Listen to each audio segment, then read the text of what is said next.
मसीह यस्सु के कादरोजीम नाम में आप सबकी सलामती हो। मैं आप सबको हमारे हर रोज की बाइबल रीडिंग के प्रोग्राम में खुशामदीद कहती हूँ। मेरे अजीजों, इससे पहले कि हमने बाइबल रीडिंग में खुदावंद के कलाम में से इब्रानियों के नाम पौलुस रसूल का खत उसके 10वें बाब की पहली 18 आयतों को खुदावंद के कलाम से पढ़ा था, और आज हम अपनी बाइबल रीडिंग को आगे बढ़ाते हुए इब्रानियों के नाम पौलुस रसूल का खत उसका 10वां बाब और उसकी 19वीं आयत से लेकर बाब के आखिर तक खुदावंद के कलाम को पढ़ेंगे। और बताती चलूं, इससे पहले जो वीडियो थी जब मैं लाइव गई थी तो मुझसे थोड़ी सी मिस्टेक हो गई थी, इसलिए मैं वीडियो को कंटिन्यू नहीं कर सकी।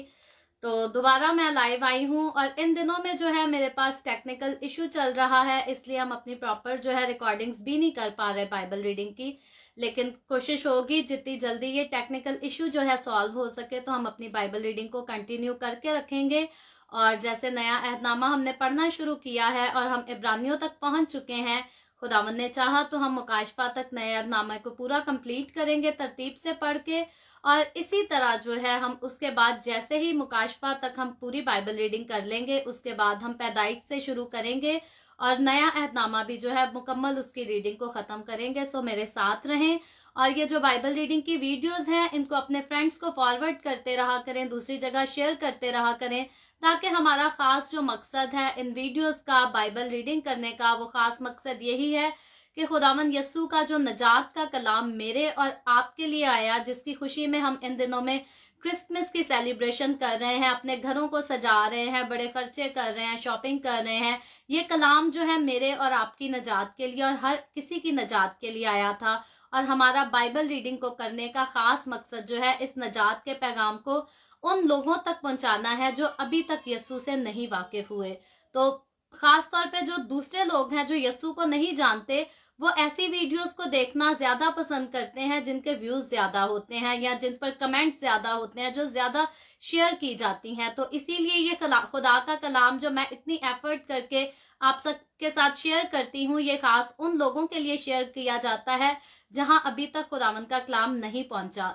तो इसीलिए इन वीडियोस को ज्यादा शेयर किया करें, ताकि ज्यादा से ज्यादा लोग जो हैं हमारी इस एफर्ट के वसीला से, हमारे इस वक्त के वसीला से खुदावंद यस्सु को जाने और उसके पास आ सकें। सो खुदावंद के कलाम में से पढ़ेंगे इब्रानियों के नाम पौलुस रसूल का खत उसका 10वां बाब और उसकी 19वीं आयत से। खुदावंद के कलाम में यूं लिखा है, बस ए भाइयों, चूंकि हमें यस्सु के खून के सबब से उस नई और जिंदा राह से पाक मकान में दाखिल होने की दलेरी है जो उसने पर्दा यानी अपने जिस्म से होकर हमारे वास्ते मखसूस की है। और चूंकि हमारा ऐसा बड़ा काहिन है जो खुदा के घर का मुख्तार है, तो आओ हम सच्चे दिल और पूरे ईमान के साथ और दिल के इल्जाम को दूर करने के लिए दिलों पर छींटे लेकर और बदन को साफ पानी से धुलवा कर खुदा के पास चले और अपनी उम्मीद के इकरार को मजबूती से थामे रहें, क्योंकि जिसने वादा किया है वो सच्चा है। और मोहब्बत और नेक कामों की तरगीब देने के लिए एक दूसरे का लिहाज रखें और एक दूसरे के साथ जमा होने से बाज ना आए, जैसा बाज लोगों का दस्तूर है, बल्कि एक दूसरे को नसीहत करें। और जिस कदर उस दिन को नजदीक होते हुए देखते हो, उसी कदर ज्यादा किया करो, क्योंकि हक की पहचान हासिल करने के बाद अगर हम जानबूझकर गुनाह करें तो गुनाहों की कोई और कुर्बानी बाकी नहीं रही। हाँ, अदालत का एक हौलनाक इंतजार और गजबनाक आतिश बाकी है जो मुखालफों को खा लेगी। जब मूसा की शरीयत का ना मानने वाला 2 या 3 शख्सों की गवाही से बगैर रहम किए मारा जाता है, तो ख्याल करो कि वो शख्स किस कदर ज्यादा सजा के लायक ठहरेगा जिसने खुदा के बेटे को पामाल किया और अहद के खून को जिससे वो पाक हुआ था नापाक जाना और फजल के रूह को बेइज्जत किया, क्योंकि उसे हम जानते हैं जिसने फरमाया कि इंतकाम लेना मेरा काम है, बदला मैं ही दूंगा। और फिर ये कि खुदावंद अपनी उम्मत की अदालत करेगा। जिंदा खुदा के हाथों में पड़ना हौलनाक बात है, लेकिन उन पहले दिनों को याद करो कि तुमने मुनव्वर होने के बाद दुखों की बड़ी खखेड़ उठाई, कुछ तो यूं हुआ, कुछ तो यूं कि लान तान और मुसीबतों के बायस तुम्हारा तमाशा बना, और कुछ यूं कि तुम उनके शरीक हुए जिनके साथ ये बदसलूकी होती थी। चुनाचे तुमने कैदियों की हमदर्दी भी की और अपने माल का लुट जाना भी खुशी से मंजूर किया, ये जानकर कि तुम्हारे पास एक बेहतर और दायमी मलकियत है। बस अपनी दलेरी को हाथ से ना दो, इसलिए कि उसका बड़ा अजर है, क्योंकि तुम्हें सब्र करना जरूर है ताकि खुदा की मर्जी पूरी करके वादा की हुई चीज को हासिल करो। और अब बहुत ही थोड़ी मुद्दत बाकी है कि आने वाला आएगा और देर ना करेगा, और मेरा रास्तबाज बंदा ईमान से जीता रहेगा, और अगर वो हटेगा तो मेरा दिल उससे खुश ना होगा। लेकिन हम हटने वाले नहीं कि हलाक हों, बल्कि ईमान रखने वाले हैं कि जान बचाएं। खुदावंद के पाक कलाम पढ़े और सुने जाने पर खुदावंद की बरकत हो। खुदावंद का शुक्र हो मेरे अजीजों। खुदावंद के कलाम में से इब्रानियों के नाम पौलुस रसूल का खत, उसके 10वें बाब की हमने 19वीं आयत से लेकर बाइबल के इस बाब के आखिर तक खुदावंद के कलाम को पढ़ा है, और हमने सीखा है कि पौलुस रसूल जो है किस तरह से हम सबको दावत देता है कि हम और खुदावंद में आकर मजबूत होते जाएं और उसके साथ जो है वफादारी के साथ चलते जाएं। मेरे अजीजों, जब हमने इस चैप्टर की बल्कि इस खत की रीडिंग को स्टार्ट किया था तो हमने ये जाना था कि पौलुस रसूल जो है ये बातें एक खास ऐसे ग्रुप को लिखता है, ऐसे लोगों को लिखता है जो यीशु पर ईमान रखने के वसीला से जो है दुखों और मुसीबतों का सामना कर रहे हैं, और पौलुस रसूल जो है उनको इनकरेज करता है। लेकिन जब हमने इसके चैप्टर्स में पढ़ा है तो हमने देखा है कि बहुत सारी बातें जो है पौलुस रसूल हलीमी के साथ कहता है और कुछ सख्ती की भी बातें करता है। और पौलुस रसूल का कभी हलीम हो जाना, कभी सख्ती से रवैया करना, लेकिन खुदावंद के लोगों को जो है खुदा की बातों को खुलकर बताने का एक ही मकसद है।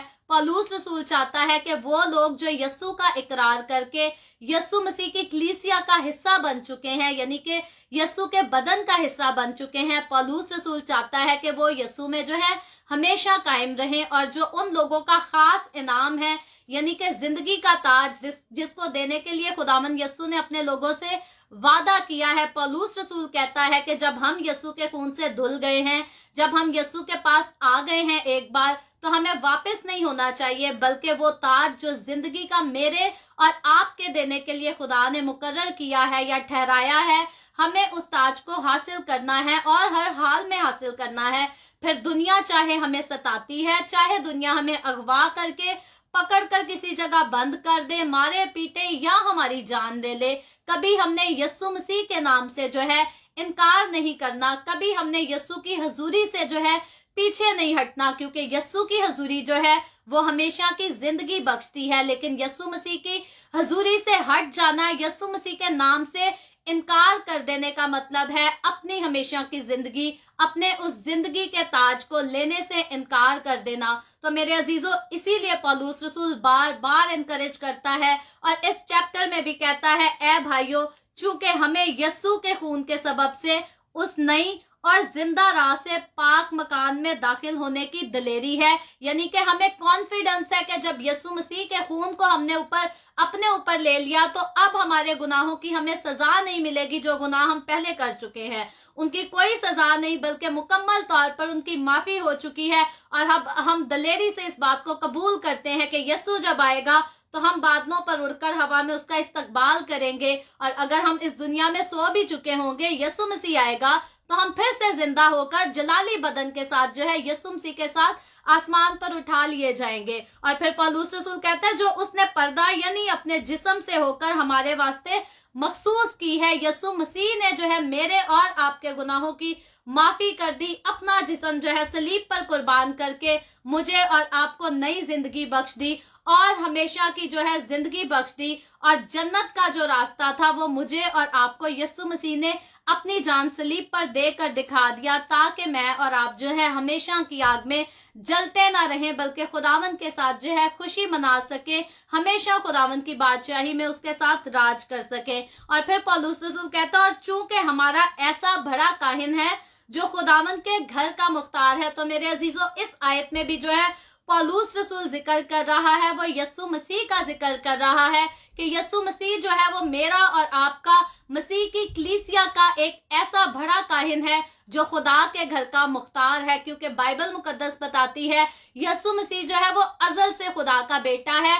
यीशु मसीह इंसान का रूप लेकर, इंसान का जिस्म लेकर इस दुनिया में आया। मेरे और आपके गुनाहों की खातिर उसने सलीब पर जान दी, दुख उठाया, फिर मर गया, दफन हुआ, जिंदा होकर फिर से आसमान पर चला गया, और वही जो है खुदा के घर का मुख्तार है। क्योंकि मुकाशफा में जब हम पढ़ते हैं तो बाइबल मुकद्दस बताती है यीशु ने कहा कि आलमे अरवाह और आलमे बाला की दोनों की कुंजियां मेरे पास हैं। इस दुनिया का मुख्तार, आसमान का मुख्तार, हर चीज का मुख्तार जो है बाइबल मुकद्दस बताती है कि सिर्फ और सिर्फ यीशु है। और पौलुस रसूल भी हमें यही बताता है कि यीशु जो है वो खुदा के घर का मुख्तार है, और वो यीशु जो खुदा के घर का मुख्तार है वो मेरा और आपका और पूरी मसीह की कलीसिया का जो है वो काहिन है। तो पौलुस रसूल कहता है तो आओ हम सच्चे दिल और पूरे ईमान के साथ और दिल के इल्जाम को दूर करने के लिए दिलों पर छींटे लेकर और बदन को साफ पानी से धुलवाकर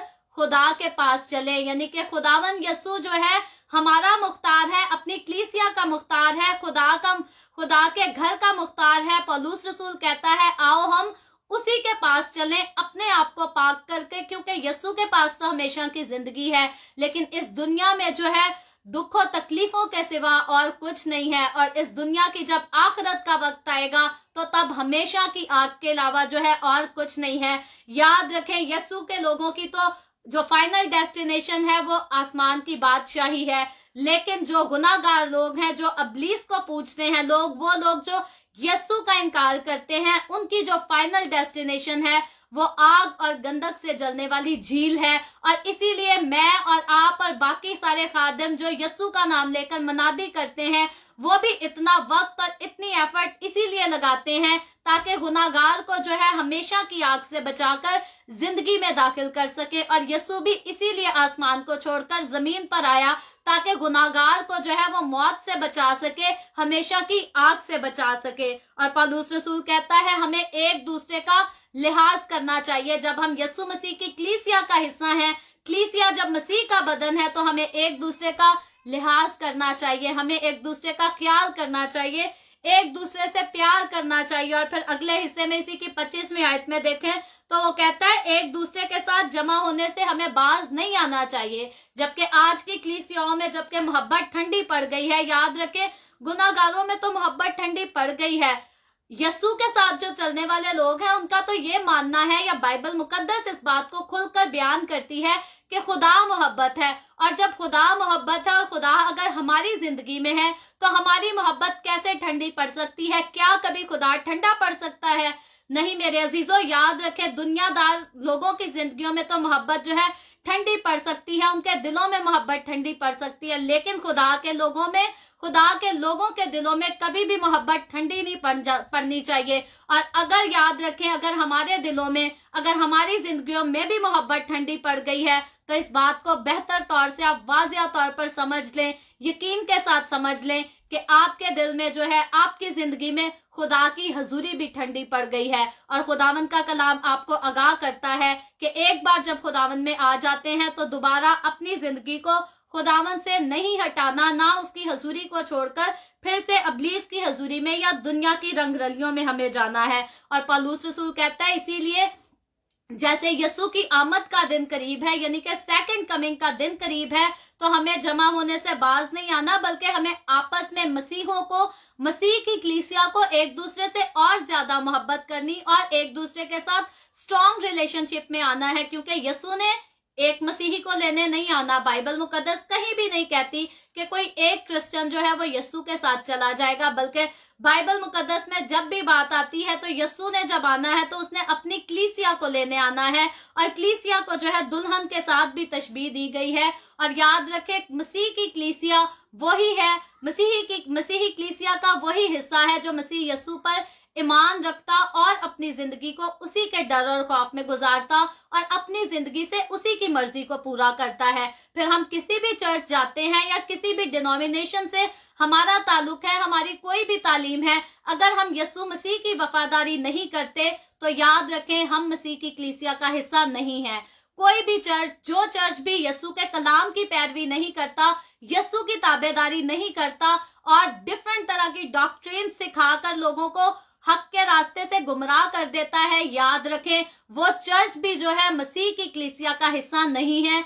इसीलिए कोई भी चर्च हो, कोई भी कलीसिया हो, कोई भी शख्स हो, उसके लिए जरूरी है कि सबसे पहले यीशु के कलाम पर अमल करे और तब ही यीशु के कलाम पर अमल करने से ही हम मसीह की कलीसिया का हिस्सा बनते हैं। अदरवाइज हम मसीह की कलीसिया का हिस्सा नहीं बन सकते। और पौलुस रसूल इसीलिए इनकरेज करता है कि यीशु के नाम से जमा होना सीखो और यीशु के नाम से जमा होने से बाज ना आओ, क्योंकि जब यीशु के लोग यीशु का नाम लेकर उसकी हजूरी में जमा होते हैं तो रूह जो है यीशु के लोगों में काम करता है, उनकी जिंदगियों में काम करता है। लेकिन जब यीशु के साथ चलने वाले लोग आपस में लड़ते झगड़ते हैं, ऐब जोइयां करते हैं, कभी किसी की बुराई कर ली, कभी किसी की बुराई कर ली, तो इस तरह से खुदावंद यीशु की जो हजूरी है वो उन लोगों से जुदा होती चली जाती है। और वो लोग जो ऐब जोइयां करते हैं, वो लोग जो बदगोइयां करते हैं, कभी किसी को तकलीफ कर देने की बात, कभी किसी को गिराने की बात, कभी किसी को तख्त से हटाने की बात, ऐसे लोगों से खुदा का रूह, खुदा की हजूरी जो है जुदा हो जाती है और ऐसे लोग भी जो है आसमान की बादशाही में हरगिज दाखिल नहीं होंगे।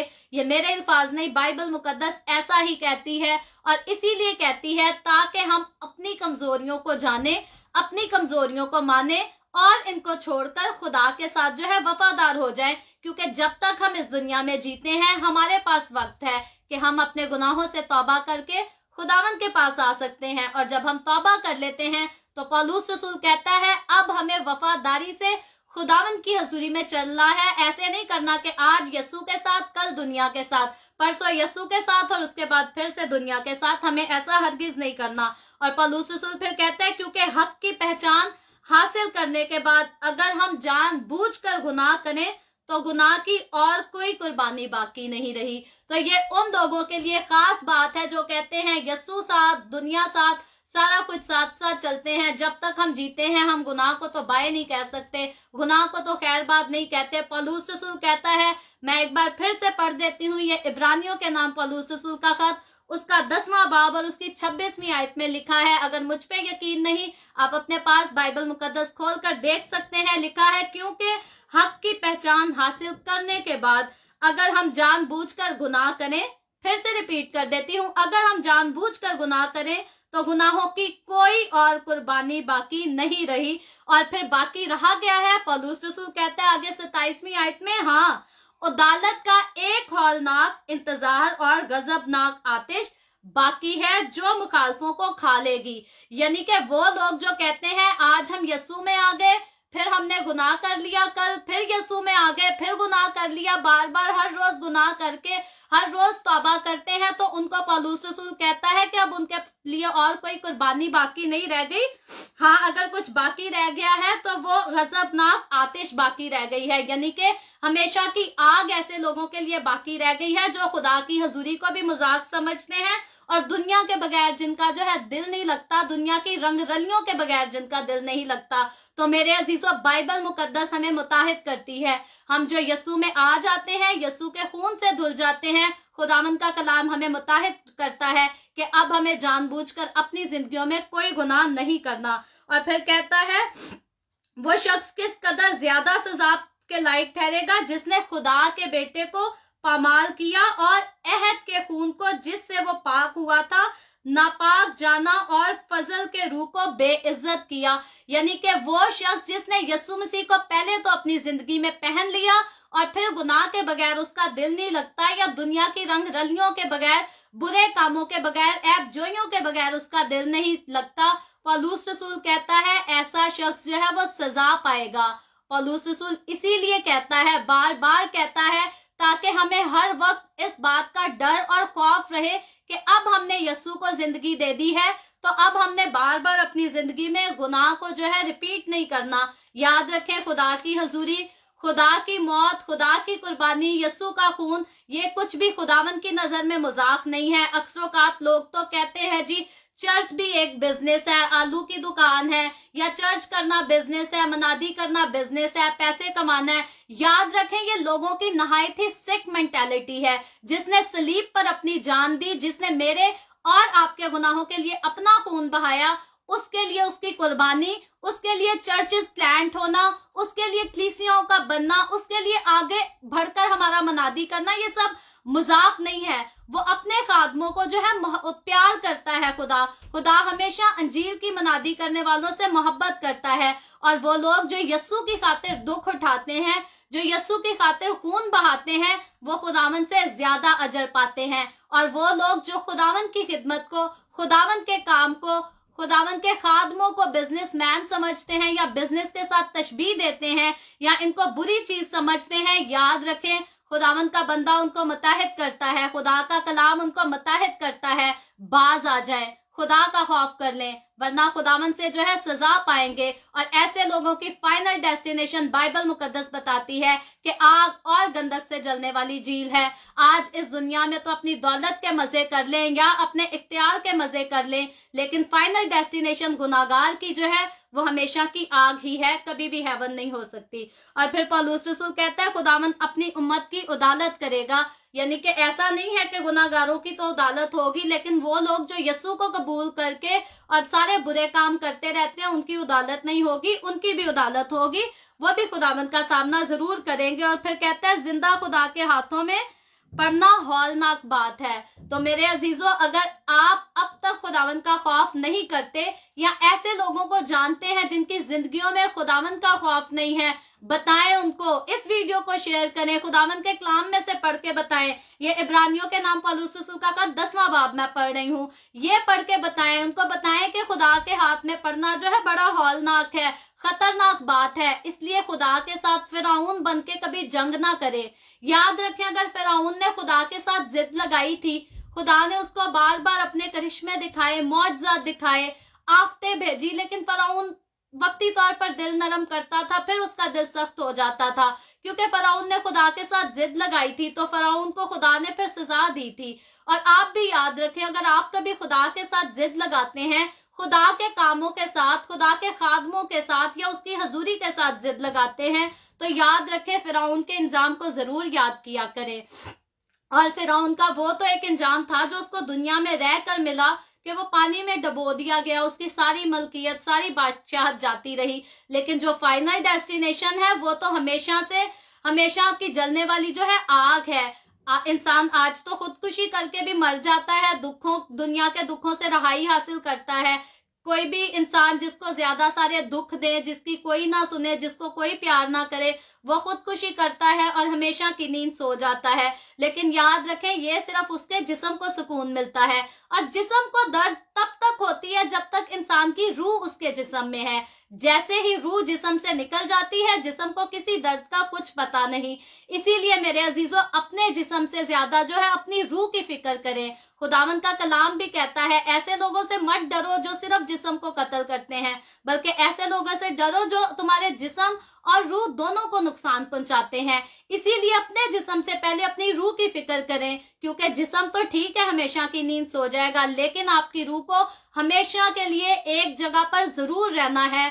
या तो आप हेवन में रहेंगे अगर आप यस्सु की वफादारी करते हैं, और अगर आप यस्सु की वफादारी नहीं कर पा रहे, अगर गुनाह आपको नहीं टिकने दे रहा, तो फिर आपकी फाइनल डेस्टिनेशन जो है वो हेल है, और उधर आपने हमेशा के लिए रहना है, वहां कोई आपको बचाने नहीं आएगा।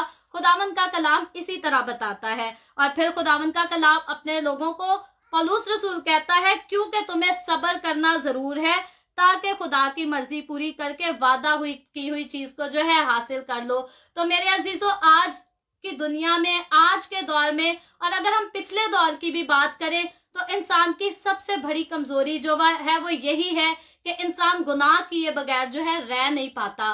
तो इसीलिए पौलुस रसूल कहता है, सब्र से रहो, तहम्मुल से रहो। ये दुनिया सताती है, ये दुनिया दुख देती है, ये दुनिया ठोकरें मारती है। खास तौर पे यस्सु के लोग हमेशा सताए जाते हैं, वो किसी भी कंट्री में रहें, कैसे भी लोगों में रहें, लोग हमेशा, दुनिया के लोग उनसे जिदबाजियां रखते हैं, उनसे नफरत करते हैं, उनसे जेलस भी होते हैं, उनसे कदूरत भी रखते हैं। लेकिन पौलुस रसूल कहता है, तुम सब्र करो, हमारे लिए जो है सब्र करना जरूरी है। और जो इंसान सब्र से खुदावंद पर आस रखता है, जो सब्र से खुदावंद की आस रखता है वो हमेशा खुदावंद से सिर्फ बरकत नहीं पाता, बल्कि उसका जो इनाम है वो हमेशा की जिंदगी है, उसका इनाम जिंदगी का ताज है। और मेरे अजीजों, जिंदगी के ताज को हासिल करने के लिए कभी भी दुनिया के पीछे जो है गुनाह ना करें, कभी भी दुनिया के पीछे लग के अपनी रूह को हलाक ना करें, बल्कि अपनी रूह को बचाएं और दूसरों की रूहों को भी बचाने की ख्वाहिश रखें। खुदावंद मुझे और आपको इस कलाम के वसीला से बरकत दे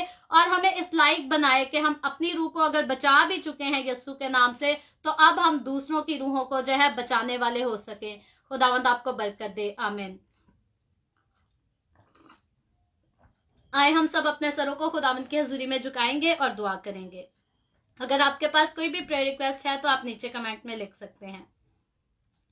हालेलुया हालेलुया। प्यार से भरे जिंदा आसमानी बाप है, लश्करों के रब यहोवा यरी, मैं तेरे प्यारे बेटे अपने खुदावंद यीशु मसीह के नाम में तेरे कदमों में आती हूँ। तेरी शुक्रगुजारी करती हूँ आज के इस वक्त के लिए जो तूने हमें बख्शा, ताकि अब बाप आसमानी हम तेरे कलाम को पढ़कर इससे बरकत हासिल कर सके हैं। बाप आसमानी इस वक्त मेरे साथ जितने लोग ऑनलाइन आए हैं तो इन तमाम लोगों पर अपना हाथ बढ़ा, सबको बरकत दे, अपनी पनाह में ले। खुदावंद तो अपने लोगों के रोटी पानी में, कारोबार में कसरत से बरकत को दे, ताकि तेरे लोगों को कभी किसी चीज की कोई कमी ना आने पाए। इसी तरह बाप आसमानी जितने तेरे खादिम तेरी अंजील की मनादी करते हैं तो उनके भी साथ हो, उनको बरकत दे। और जितने लोगों ने इस वीडियो के नीचे कमेंट्स में अपनी अपनी दरखास्तें लिखी हैं या व्हाट्सएप पे हमें अपनी दरखास्तें मैसेज किए हैं, यीशु के नाम में अब आप मैं तेरी बंदी होते हुए तेरे लोगों की तमाम दरखास्तों को तेरे आगे पेश करती हूँ। तमाम तरह की बीमारियों से, दुखों, तकलीफों, परेशानियों से अपने लोगों को खुदावंद आजाद कर। क्रिसमस के दिन है, वो लोग जो फाइनेंशियली वीक हैं, यीशु के नाम में खुदावंद तो उनके साथ हो, उनको तसल्ली दे, इत्मीनान दे और उनके लिए भी बाप आसमानी तू अच्छे इंतजामात कर, उनकी जरूरतों को अपने शाही खजाना से पूरा कर। बाप आसमानी जो बहनें बांझ हैं, यीशु के नाम में उन पर रहम कर, उनको औलाद वाली बना, ताकि वो शादमान हो जाए और तेरी शुक्रगुजारी करें। जो लोग बेरोजगार हैं उनको अच्छे रोजगार मुहैया कर। इसराइल पर तेरी बरकत, तेरी सलामती हो और हम सब पर भी तेरी बरकत और सलामती हमेशा होती रहे। मसीह यीशु के नाम में ये दुआ मांगती हूँ, आमीन। खुदावंद की सिखाई हुई दुआ में शरीक होंगे। आए हमारे बाप तो जो आसमान पर है, तेरा नाम पाक माना जाए, तेरी बादशाहत आए, तेरी मर्जी जैसे आसमान पर पूरी होती है जमीन पर भी हो। हमारे रोज की रोटी आज हमें दे, जिस तरह हम अपने कर्जदारों को माफ करते हैं तू भी हमारे कर्ज हमें माफ कर। हमें आजमाइश में ना पड़ने दे, बल्कि बुराई से बचा, क्योंकि बादशाहत, कुदरत और जलाल हमेशा तेरे ही हैं, आमीन आमीन। खुदावंद आप सबको बहुत बरकत दे। मेरे साथ हर रोज ऑनलाइन आकर खुदावंद के कलाम को सुनने के लिए आपका बहुत ज्यादा शुक्रिया। इस कलाम को जगह जगह शेयर करते रहें, ताकि हम सबके वसीला से अंजील की मनादी कसरत से हो सके, आमीन।